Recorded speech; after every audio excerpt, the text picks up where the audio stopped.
I'm investigative journalist Molly Barrows. For years, I've covered the stories that made headlines in Northwest Florida and all along the Gulf Coast. Murders, missing persons, and mysteries of all kinds. These cases are far from over for many victims because the full story has yet to surface. Join me for Gulf Coast Confidential, where I dive into the saltier side of the South and expose the lies, greed, and corruption that often weighs down the truth. It's time to turn the tide and get a shot at justice. Hey, y'all, I'm Molly Barrows, and welcome to the Gulf Coast Confidential podcast, where, as you know, we dive into some pretty scandalous crimes and cases that often bubble up here in Northwest Florida, and none more scandalous right now than the arrest of Gulf Breeze plastic surgeon Dr. Ben Brown. Those of you who follow us regularly know that we have been following this case from the very beginning, before it even broke into the media at all. Right. And so this is wild. 7 months later, after the death of Hillary Brown, 33 years old, young mother of three, laid down in her husband's surgical chair in his office in Gulf Breeze, thought she would get up after a few procedures, including another tummy tuck. God knows she didn't need one. Some work on her face, her arms, and she never got up again. Died.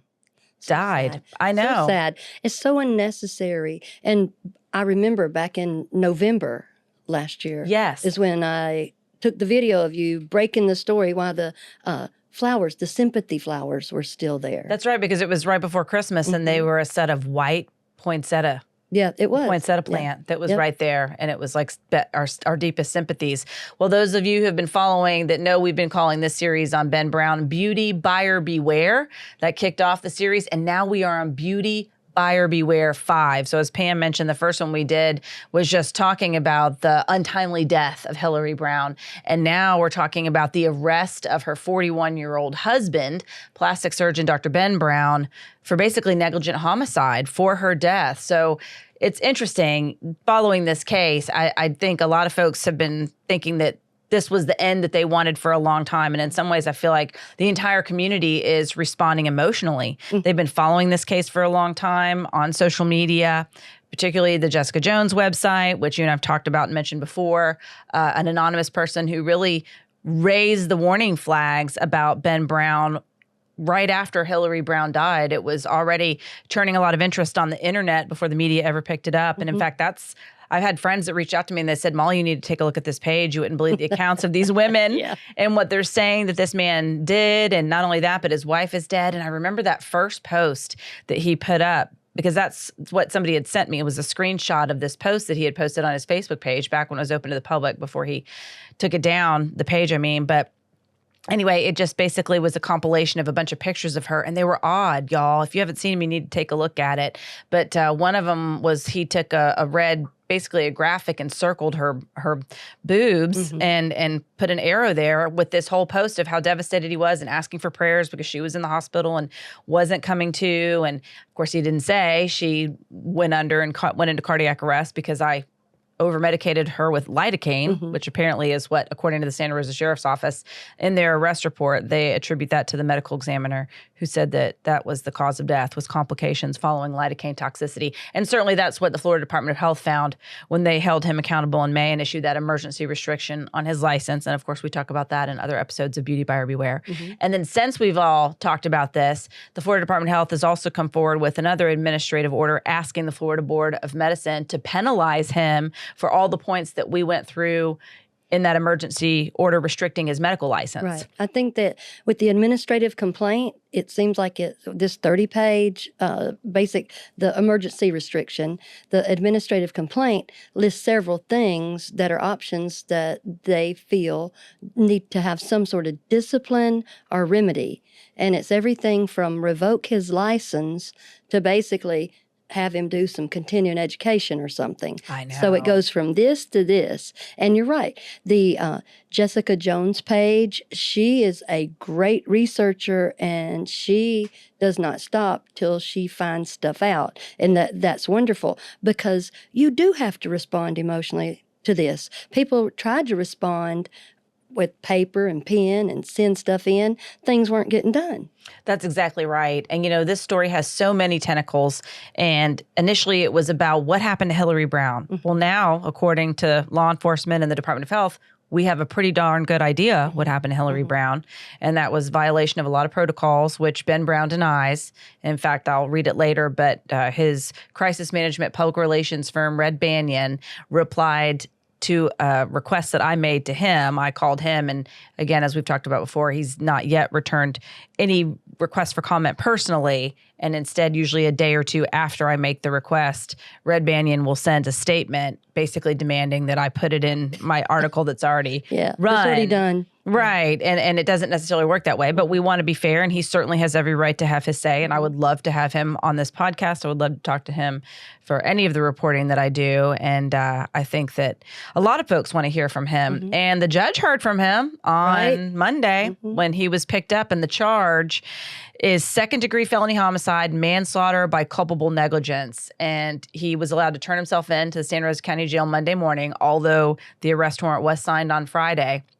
And I was there for his first appearance Monday afternoon, and he appeared via jail video from the Santa Rosa County Jail. He was in a room where the camera's set up, and there's like a podium when you stand up next to it when it's your turn. And it's a sea of people in orange jumpsuits, and there's one person in a black shirt who is wearing shorts and is not clearly in a orange jumpsuit. And guess who that was, y'all? That was Ben Brown. Dr. Ben Brown. And it's really the same shirt that I think we saw him in February when he was cleaning out his office. I think you call that his ensemble. I think it's an ensemble he's worn loud and proud for probably a few months now. But I can imagine this is, regardless of, and there are people who think that he did it on purpose. There are people who think that it was just an accident. Based on the charge, it certainly sounds like the Santa Rosa Sheriff's Office, who worked closely with the medical examiner's office, as well as investigators with the Florida Department of Health, because as the sheriff himself said, Bob Johnson, this is the first time in his career as a sheriff since he was elected in 2016 that he's ever had a suspect that's a doctor in a medical-related death like this. Wow. So it's not something they're used to investigating, and they worked closely with other experts in the field because they needed to better understand exactly what's normal, what's not normal, where did he break the law. And what they found in this situation, I interviewed the sheriff about this as well, and also talked to our local legislators who want to take a lot of this information and use it to plug the holes of what we have a lot of legal loopholes here in Florida that make it hard for victims of potential medical malpractice to really hold offending physicians accountable. But we'll get more into that in a second. But when I was talking to Bob Johnson about this case, he said, the reason is because he waited 10 to 20 minutes based on witness accounts before calling 911.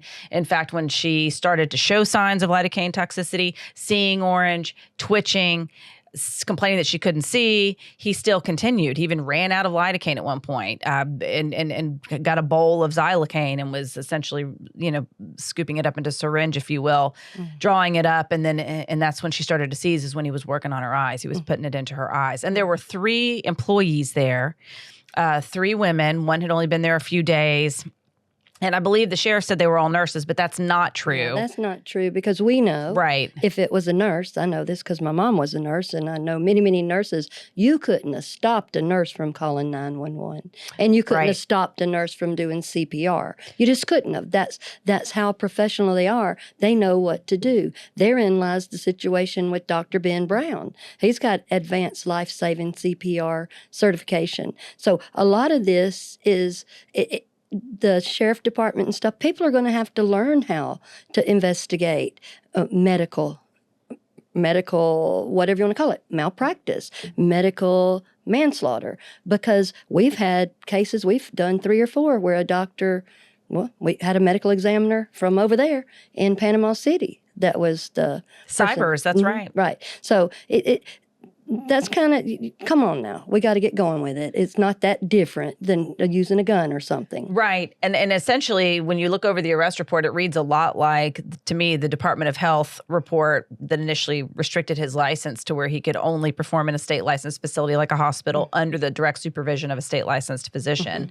And because I remember you and I talked about who would be willing to babysit him. Right. And because he won't follow rules. Right. He won't follow rules. That's part of the problem. And that's one thing I wanted to just go ahead and say right off the bat.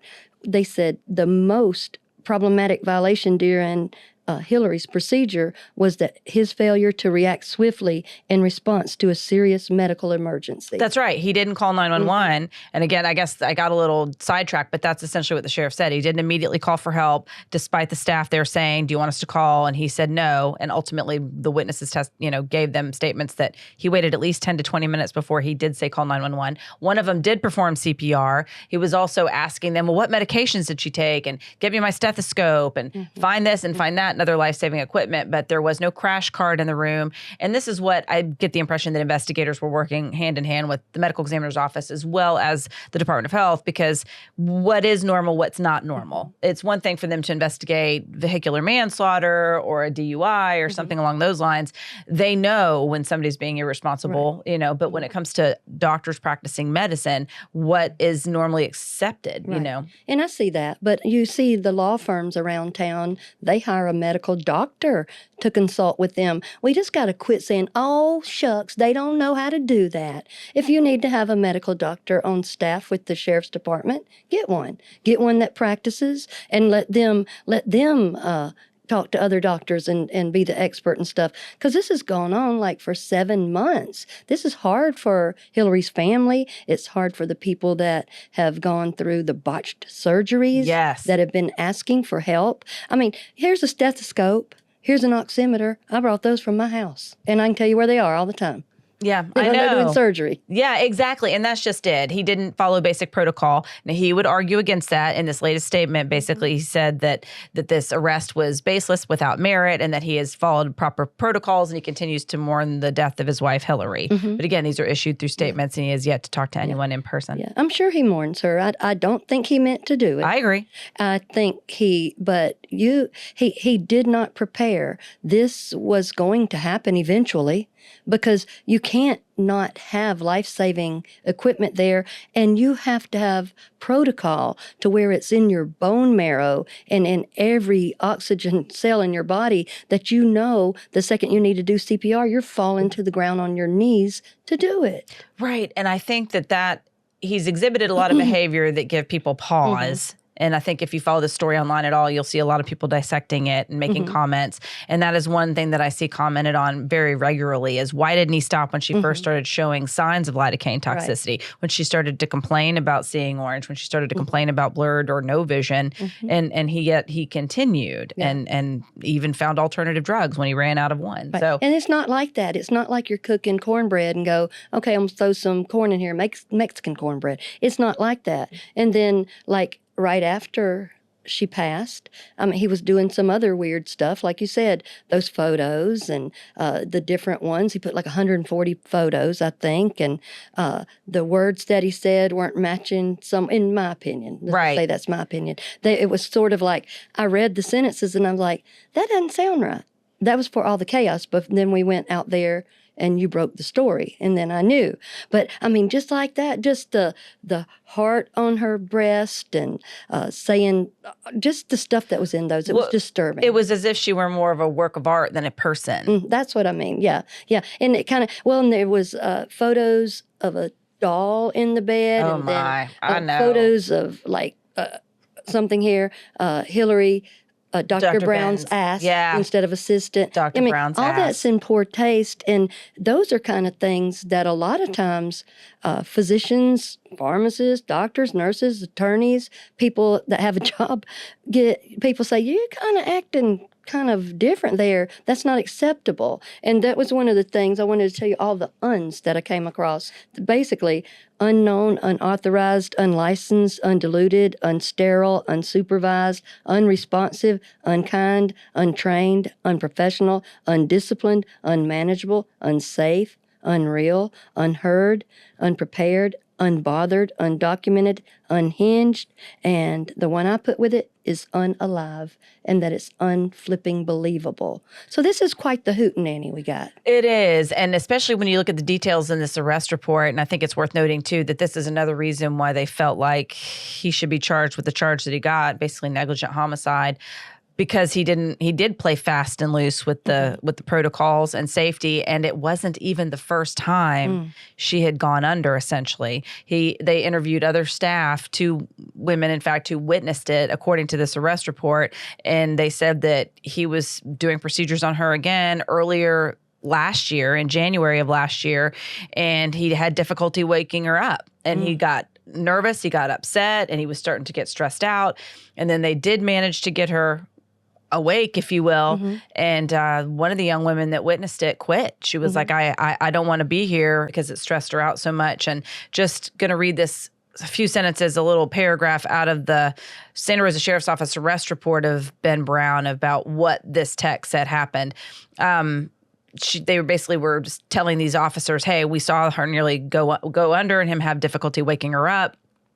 And after learning this woman spoke to the other tech who was also present during that procedure. That tech was also a former employee who expressed that she left the business after this incident due to concerns of a neglectful practice. She corroborated the same series of events and stated there were certain amounts of drugs patients were supposed to take for procedures based upon weight. She said Brown referred to the victim as his quote-unquote little alien and intentionally gave the victim higher doses of medications. Why? Because she's alien? I don't know. I find that extremely disturbing. It's very rude and very just unbecoming. And they're playing fast and loose with the drugs over there.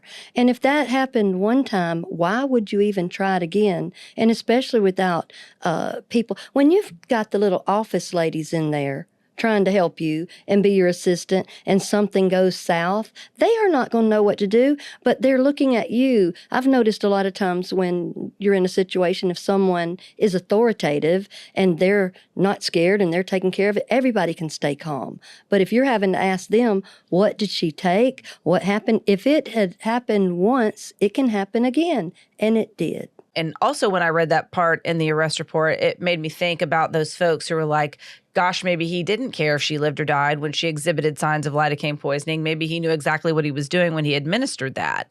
And like you and I have talked about, I don't feel like he did it on purpose. I just think it never crossed his mind that it would get that bad, especially because it did happen before. And he did bring her back. He probably thought, I can handle this. Don't call 911 yet.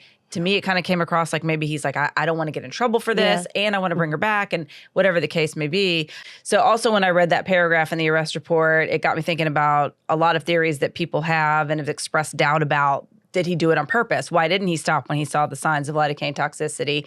You and I have talked. We don't necessarily feel like he did it on purpose. Who are we to say anyway? The investigators are looking into it. They felt like there was enough violations that it led to a charge of negligence.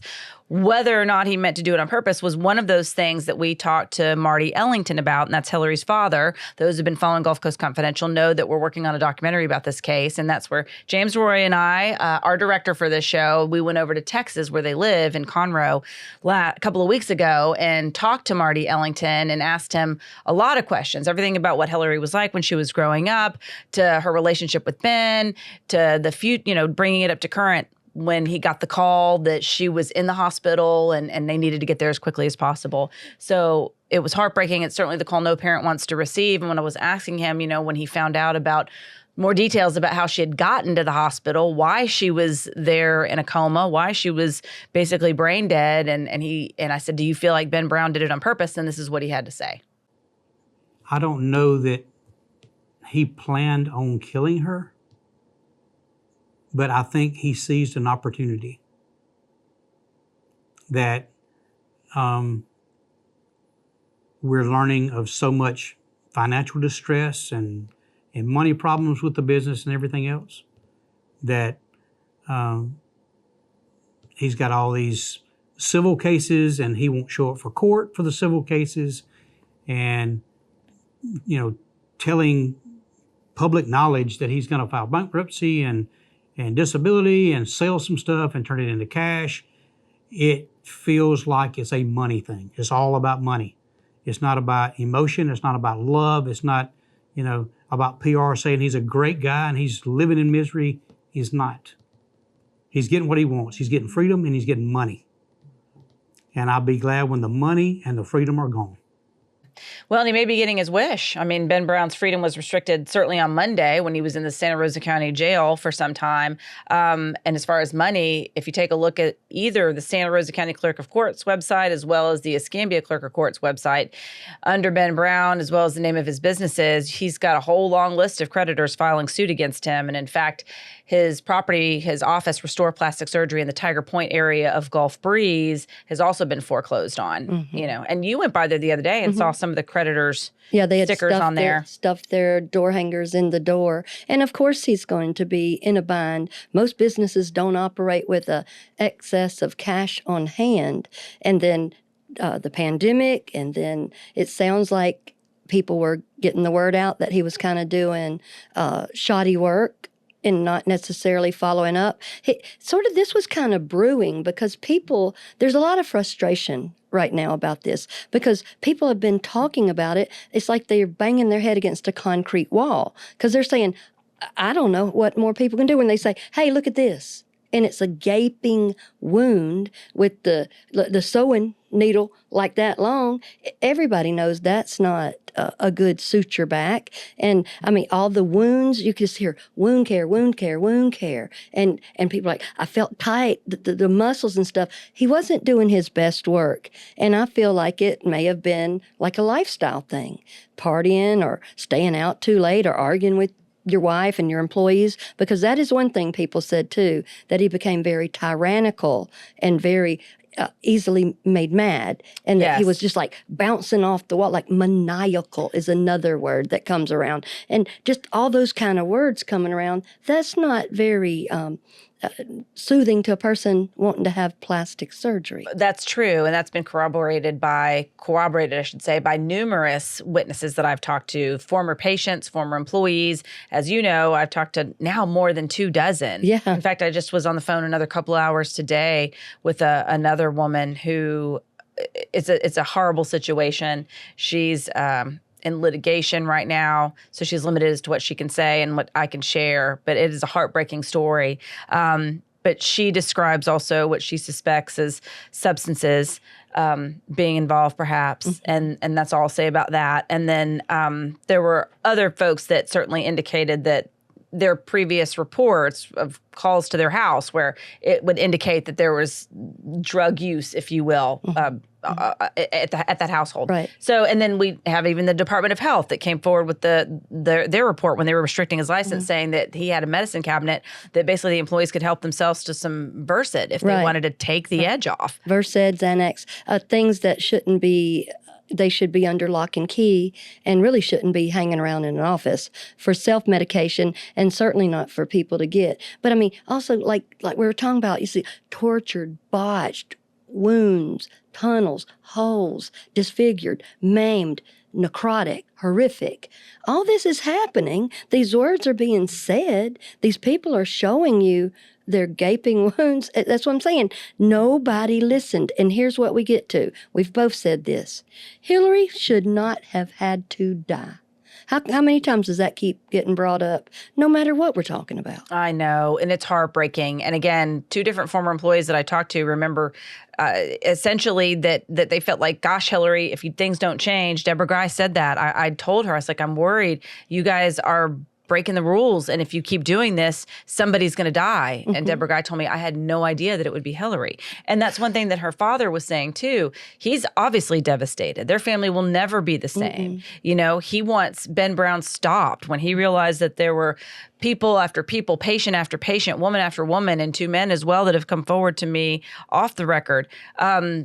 That basically he's like, why hasn't he been stopped? He needs to be stopped. And that was something else that James and I talked to him about when we were interviewing him in Texas, is there were rumblings that this arrest could be imminent. And I said, in the event that this does happen, what is your reaction to him being arrested for her death? And this is what he had to say. He had every opportunity to not only make this right, but have accountability. And I'm far from perfect. I make mistakes every day of my life. You know, I change the one I can change. I pray for the ones I can't. But when you're still singing the same song that you did everything by protocol, you did everything right, and everybody on God's green earth know you didn't, take accountability. I screwed up. Face your music, and kind of write your life path if it can be salvaged. But what happens is you haven't righted the thing. You've got, and it's not a money thing to us. I could care less about any kind of money he's got or will ever have. But say I screwed up. I got my outburst insurance. Take it all. I'm not going to go back in business. I don't need it. Give it to whoever, these people that you botched. You should step to the front of the line and said, I need to make it right with those people. That's called being an honorable man. I screwed up. Mr. Ellington, I can't bring your daughter back. But I loved her and I screwed up and damn you, but at least you admitted it. Start your life path right. Then maybe over a period of time, you can live again. But he's still hanging on this, come down to the last nail that, I did everything by protocol. I did everything right. I was a loving father. I was crazy about her and I want her back. Lie after lie after lie. Like I said, the only thing that I know that Ben Brown has been honest about in the whole time we've known him is that he was going to go out of business. He was filing bankruptcy. He was going to file for long-term disability, and he's going to get him a new car before his credit sinks. That's the only thing that I've heard Ben Brown say that was honest. And I wished every bank, every financial institution, everybody that he owes money knows that. Marty Ellington, again, we thank him so much for spending time with us on that afternoon and sharing so much about his family. And it's such personal heartache. And, I've been doing this a long time and interviewing a lot of people who are in different levels of grief. Mm-hmm. It's hard enough to lose someone you love, especially a child, especially in an untimely death, and especially when there's so many questions surrounding what happened. Oh, yeah. But I think they do find some comfort in just the sheer support that they've gotten from this community. It's amazing. It is amazing because I know from experience how that feels. Once you get the legal system involved with it, the mourning and the grieving is always brought back up. And then you're dealing with the law on top of that. And then I think it's wonderful when a family can say, let's see what we can do to be helpful to other people. And that's what they've done, because this is an amazing advocacy and a voice of the voiceless, not only for Hillary, but for the women and men that you've interviewed. Yes. And again, going back to the Jessica Jones page, it became a clearinghouse of sorts for people to say, this happened to me, this happened to me. If they didn't want to put their names out there, they could remain anonymous. It was just a place to be heard. And boy, did so many people want to be heard. Yeah. And at the same time, they were keeping such a close eye on Ben. I mean, the guy couldn't even go out the back of his office without somebody sending a picture. And I mean, we were right there at one point too. Been there, done that, and been to his favorite taco truck too. So. Right, that's right. Seen him eating tacos on the side of the road there in Gulf Breeze. But and then we did. Yeah, that's what I meant. Like we and then we ate tacos. Is that what you're saying? Yeah, we certainly did. I'm never going to miss that opportunity. But because people were so vigilant and keeping such an eye on him, they were watching him in person and they were watching him online. And it was very interesting seeing the reaction to when he started posting Hillary's things for sale online. And people were all over him like white on rice. They saw immediately what was happening. And we want to tell you a little bit about that. So we asked Marty, too, what his reaction was when he realized that Ben Brown was selling his daughter's things online. And here's what he had to say. Dixie does. And, so one day she's, somebody sent her a message or something on Facebook that ex-Dr. Ben Brown is having a big garage sale. And so we're seeing what all is in our garage sale. Maybe my daughter's final remains. I don't know. And so when we look, and there's a set of ski boots. And he's selling a female pair of ski boots that are no longer needed because his wife no longer skis. Well, no shit, Ben, because you killed her.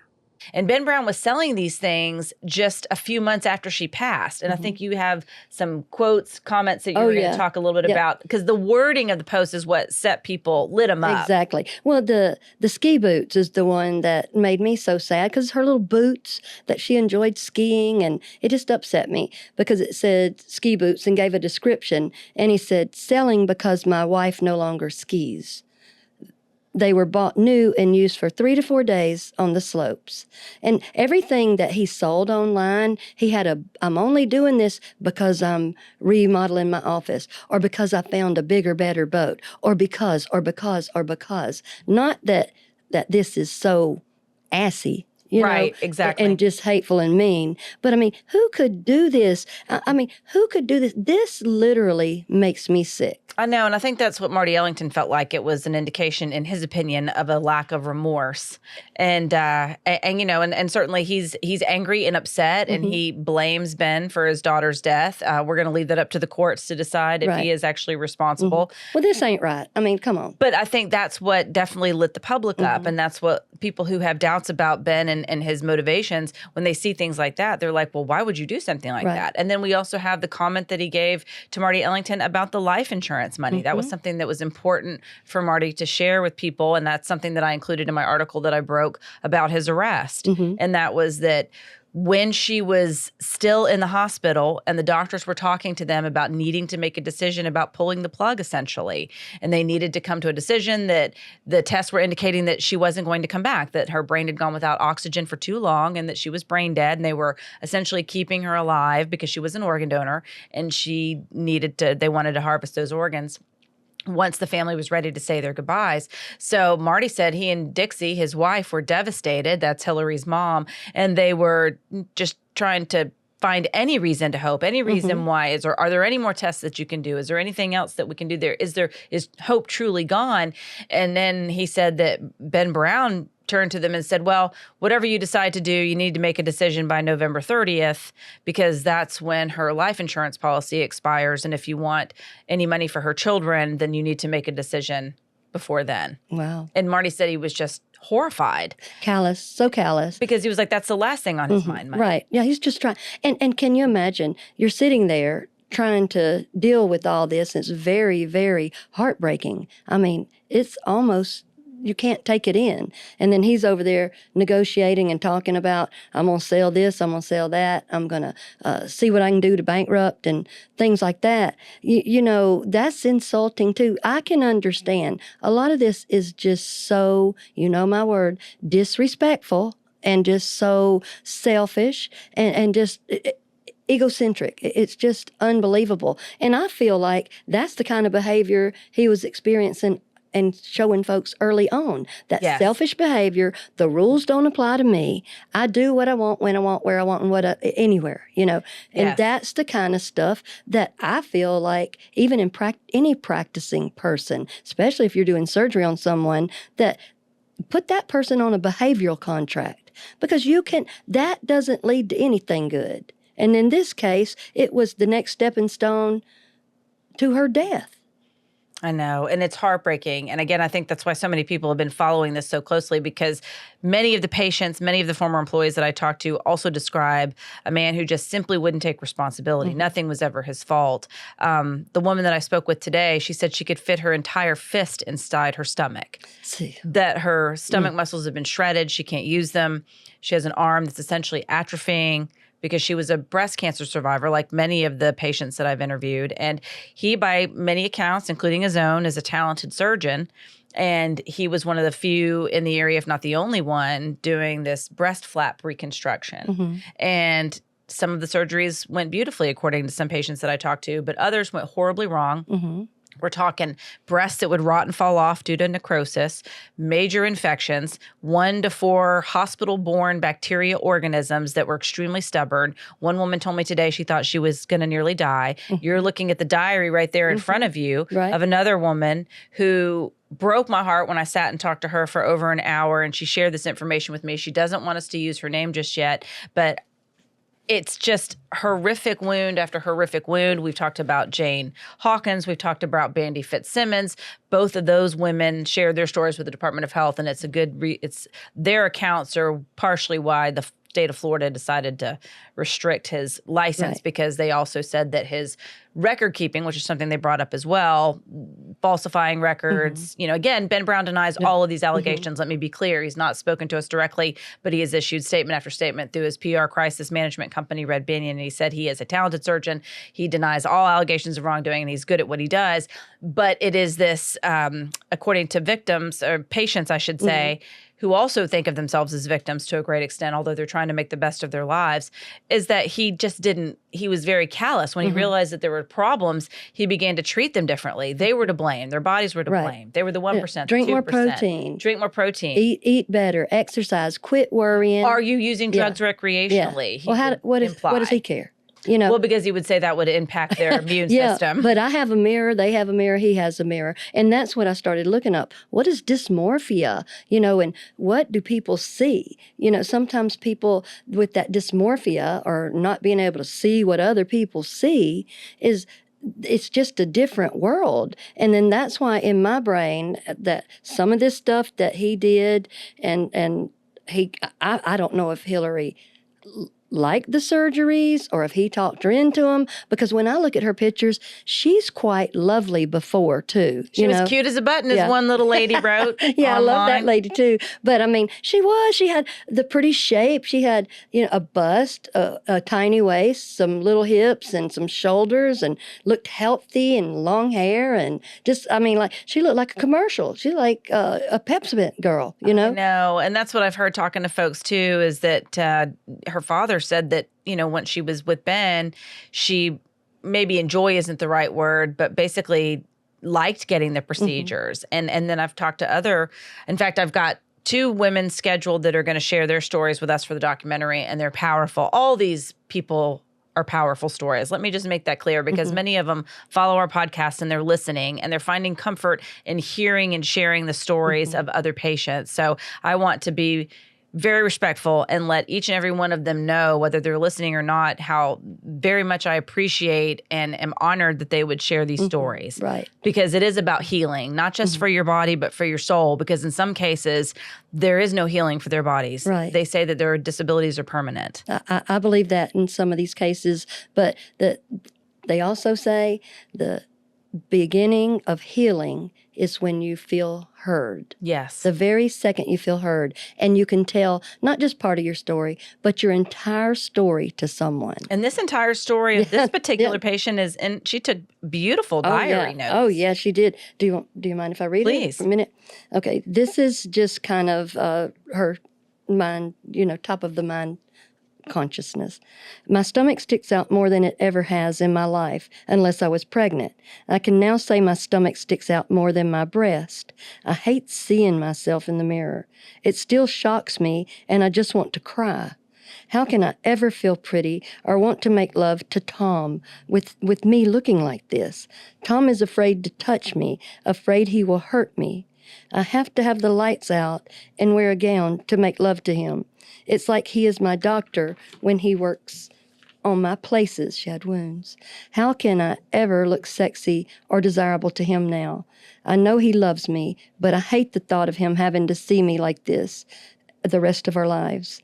I know one day God will give me a new body, but what happens until then? I will never be able to wear a bathing suit again. That sounds kind of silly, but here we live in Florida, and I will have to cover up and hide the scars. Shorts and high neck tops sounds kind of crazy. Now, what I thought would be different is how I'm retiring in Florida. I know. Breaks my heart. The woman that I spoke with today, she said it's dramatically altered her life. A procedure that was essentially supposed to help her overcome and move on from cancer became something that was far worse than the fatal illness that she was facing. She said this is what her week looks like, that on Mondays, she has essentially physical therapy. On Tuesdays, she has acupuncture. On Wednesdays, she has yoga. On Thursdays, it's doctor's visits. And on Fridays, it's time for tears. She does a lot of crying because she's in pain all the time. Even the very clothes that she puts on her body. And I may have gotten some of those events backwards and happening on different days. She does a beautiful job of sharing her own story, even certainly better than I do. But the point being, and even today, and it's like after his arrest, I think a lot of people who had been holding back suddenly came forward. Right after Hillary passed, my inbox was filled almost like a war zone with pictures and medical reports and accounts and people begging, please don't use my name, but I need to be heard. I've gone to the state health department. Nobody listened. Nobody listened. Nobody listened. And that's what I kept hearing. And I'm seeing these pictures and I'm seeing these documents and I'm thinking, what is wrong with the state of Florida? Why wouldn't you want to listen to this? Why would you allow these allegations to go unchecked? Well, how can you look at that? How can you look at that and go, pass? I mean, how in the world can you look at that? That's what I want to know. What is the process? If we send a complaint down there and even some pictures and go, I'm willing to swear on the Bible. I mean, how can people pass that up? Yeah, it's definitely a very difficult process. And that's what I'm hearing from patients. And that's what I plan to look into next. But, again, it was after Hillary's death. So many people reached out. And now after Ben's been arrested, more people have reached out. And a woman messaged me just today and it broke my heart. And I've heard some horrible tales and each and every one of them hurts my heart. But this one brought me to tears just reading it because she's an older lady. And again, they go in for what they think is going to be a simple procedure and it completely alters their life. And now she said she basically has to walk around with a warming belt around her waist constantly. And she can't even bend over to enjoy playing with her grandkids. Wow. So very basic, normal activities. These people are robbed of that freedom, of that enjoyment. And just what you read, that's heartbreaking. That's the intimate act that she shares with her husband. That's it, just more about the physicalness, but also just about the emotional connection. And that's how they've lived their life. And now that's gone. Right. And the woman that I interviewed again today and talked to her on the phone, it's the same sort of thing. I mean, her whole life is centered around these injuries and she has a loving and supportive family, but it's not the life she set out to live. Right. And people go to get plastic surgery or cosmetic surgery to come out of that office or hospital better than they went in. Not worse with these problems. I brought this here because almost every single one of them, this is like a Coban rap, have described I had gaping wounds, open wounds. I keep saying that because I'm sitting here and as a pharmacist, I can't believe it. I just cannot. People come in the pharmacy all the time and go, what is this? It's a little bitty thing. And we teach them how to put a butterfly on there. We pull the skin together because it has to be together to knit back. And then I have seen these wounds with just this piece of string across them. And I'm wondering, what organ is that showing? I know. It's heartbreaking. It's absolutely atrocious. And I think that's why so many people were outraged when at his first appearance, the court basically granted him $50,000 bond. He made that bond within a couple of hours and he was out on bail. The state prosecution did ask that he be placed on pretrial release, a pretrial release program, and monitored with a GPS. But the judge said, well, he doesn't have a prior criminal history, his ties to the community, which is essentially saying his home is here. He has a defense attorney, two of them, in fact. And he was basically saying, well, Ben Brown is fighting all of these charges. He's fighting the criminal charge that the state of Florida has filed. He's also fighting against the Florida Department of Health, trying to penalize him and accusing him of medical malpractice, essentially. So he's invested, was the defense attorney's argument. He's invested in counsel for this charge. He's invested in counsel for the other. He isn't licensed to practice medicine anywhere else but the state of Florida. We don't see him as a flight risk. And again, they leaned heavily on the lack of a criminal record. And I walked away from that thinking, so you accidentally kill someone, according to the Santa Rosa Sheriff's Office and the state of Florida, the health department, when they looked into it.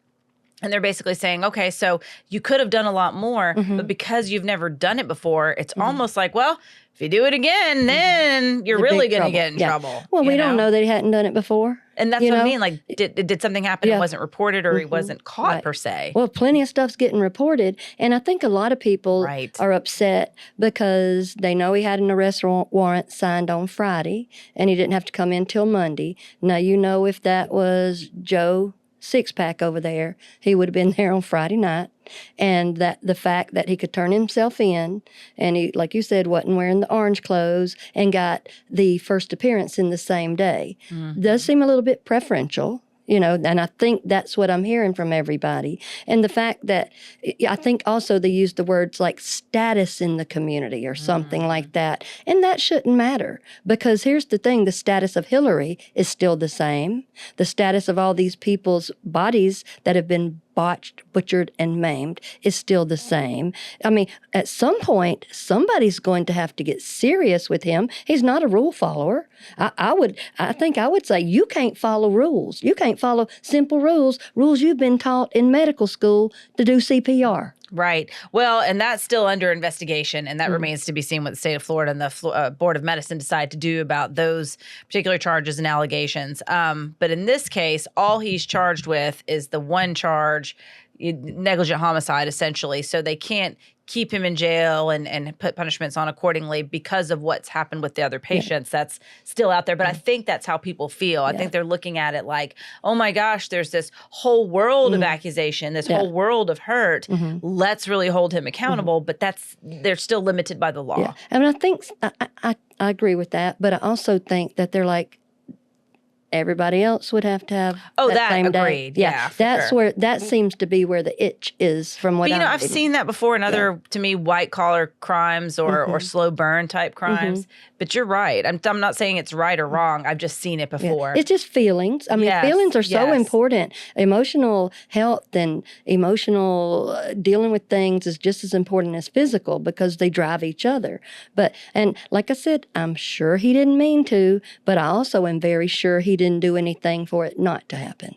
Yes, and I think that's exactly what the state of Florida feels, and certainly the Santa Rosa Sheriff's Office in that arrest report when they explained the reason for the charges, that he didn't do anything to address, he kept an unsafe environment. He didn't do anything to address it, even when there was a prior incident of her having a hard time waking up before.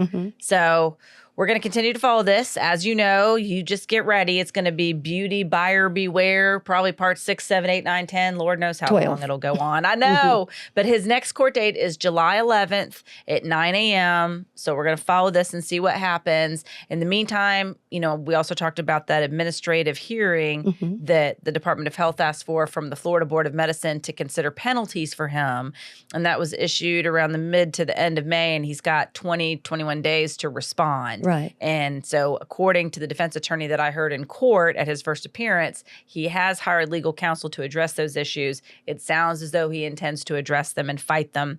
Based on that statement, he also said that he is a talented surgeon. He's not guilty of any wrongdoing when it comes to that. So he's going to fight those allegations too with the Florida Department of Health. And we're going to continue to follow that and let you know what becomes of that hearing as well. Well, and in the time being, we want to make sure that we still continue supporting Hillary's family. Yes. Because they've already been through a lot, but I know from experience it's fixing to be on again because of the legal system. And thank you to this sweet lady for always letting us take something out there and read it. I know. And to all the patients who have shared their stories, thank you so much. We appreciate it. And I know that I've spoken to several of them who do want to share their stories because they hope that it will help others. So if you're sitting on a situation that is similar to this, they want you to know that you're not alone.